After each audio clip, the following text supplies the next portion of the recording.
Hello. आगे बढ़ते हैं ट्यूटोरियल में।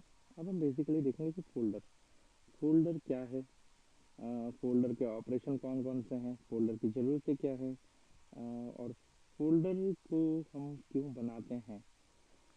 देखिए, folder is a collection of files. Folder के अंदर हम काफ़ी सारी फाइलें रख सकते हैं एक ही फोल्डर के अंदर।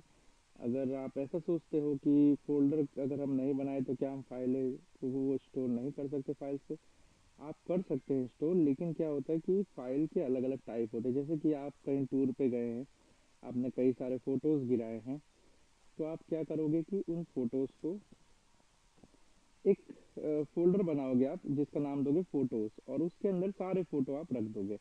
ठीक है। अगर आपको कुछ, आप गए किसी फ्रेंड के घर पे, अगर आपको वहाँ से कुछ सॉन्ग्स पसंद आए तो आप वहाँ से आप अपने फ्रेंड के वहाँ से पेन ड्राइव में उन सॉन्ग को कॉपी करके आप अगर अपने पीसी में स्टोर करोगे तो एक फोल्डर बनाओगे आप सॉन्ग्स, जिसके अंदर आप सारे सॉन्ग्स रख दोगे। तो इस तरह से क्या होगा, एक क्राइटेरिया बन जाएगा। जैसे कि नॉर्मल क्या होता है कि हमारे घर में एक स्टोर रूम होता है, जिसके अंदर क्या होता है कि हम सारी चीज़ें जो घर की जो चीज़ें होती हैं, ठीक है, स्टोर रूम में जैसे कि गेहूँ है, चावल है, हम वहाँ पे उन चीज़ों को रखते हैं, कोई भी दूसरा सामान नहीं रखते हैं।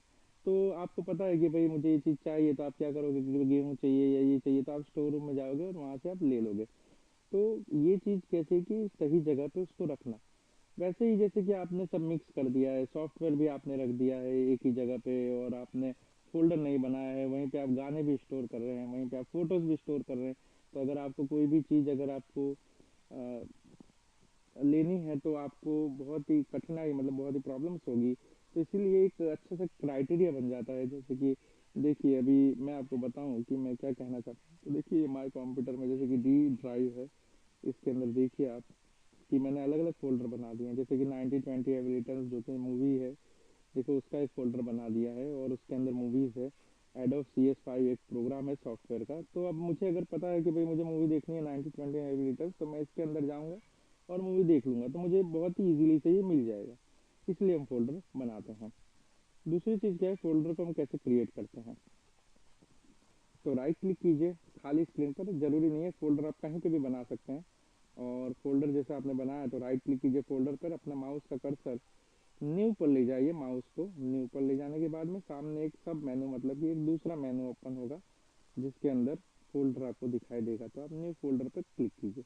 मतलब क्या किया आपने, राइट क्लिक किया, न्यू पर आप गए और फोल्डर पर आपने क्लिक कर दिया, तो ये आपके सामने न्यू फोल्डर बन गया है।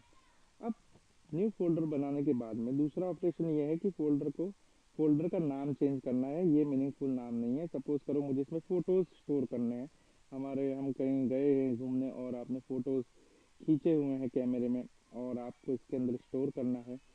तो आप क्या करोगे, तो आप इस पर राइट क्लिक करोगे। राइट क्लिक करने के बाद में फ़ोल्डर पर ही आपको राइट क्लिक करनी है। उसके बाद आप लेफ़्ट क्लिक करोगे रीनेम पर।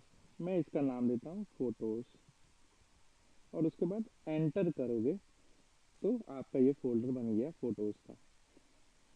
तो ये हमने क्रिएट किया, रीनेम किया। अब तीसरा ऑपरेशन इसका ये है डिलीट का। तो सेम वही चीज़, राइट क्लिक करोगे आप, रीनेम की जगह पर आप डिलीट पर क्लिक करोगे।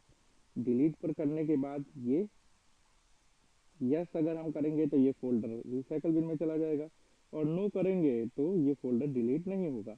देखिए, मैंने आपको चार बेसिकली जो मेन ऑपरेशन हैं इसके, वो क्रिएट है, डिलीट है, रीनेम है, और आप जो रीस्टोर, मतलब कि फाइल अगर हम डिलीट कर देते हैं तो उसको वापस कैसे हमको लेना है। अगर आपको ऐसा लगा कि भाई ये जो हमारा फोल्डर था काफ़ी काम का था, तो इसको हमें कैसे मतलब वापस पाना है, तो इसके लिए अगर आप, जैसे कि मैं अभी आपको ये चीज़ बताता हूँ, जैसे कि आपने डिलीट कर दिया, अब ये आपको पता चलता है थोड़ी देर बाद, अरे ये फोल्डर तो मेरे काम का था, मुझे इसको वापस लेना है।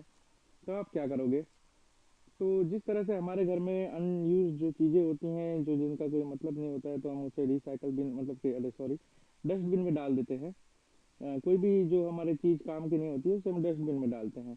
लेकिन अगर आपको उसी समय ख्याल आता है कि अरे वो चीज़ काम की थी, तो आप डस्टबिन में से उसको ले सकते हैं। तो सेम कंप्यूटर में भी एक डस्टबिन होता है, जिसे हम रिसाइकल बिन कहते हैं। ये रिसाइकल बिन है, ये देखिए, ये रिसाइकल बिन है। अब आप क्या कीजिए, हम जो भी फाइल डिलीट करेंगे वो इसके अंदर जाएंगी। ठीक है। तो इस फाइल को लेने के लिए आप क्या कीजिए, वापस देखिए अंदर मैंने फ़ोटोज़ डिलीट किया हुआ था, लेकिन ये फ़ोल्डर यहीं पे है। तो आप क्या करोगे, इस पे राइट क्लिक करोगे, राइट क्लिक करने के बाद आप इस पे रिस्टोर पर क्लिक करोगे। तो ये जो फ़ोल्डर है एज़ इट इज़ जहाँ पे था वो आपको मिल जाएगा। ये देखिए हमारा फ़ोटोज़ का फ़ोल्डर। आपको कोई भी डिफ़िकल्टी हो और अगर आपको मेरे वीडियो पसंद आ रहे हों तो आप सब्सक्राइब कर सकते हैं, मुझे मेल कर सकते हैं।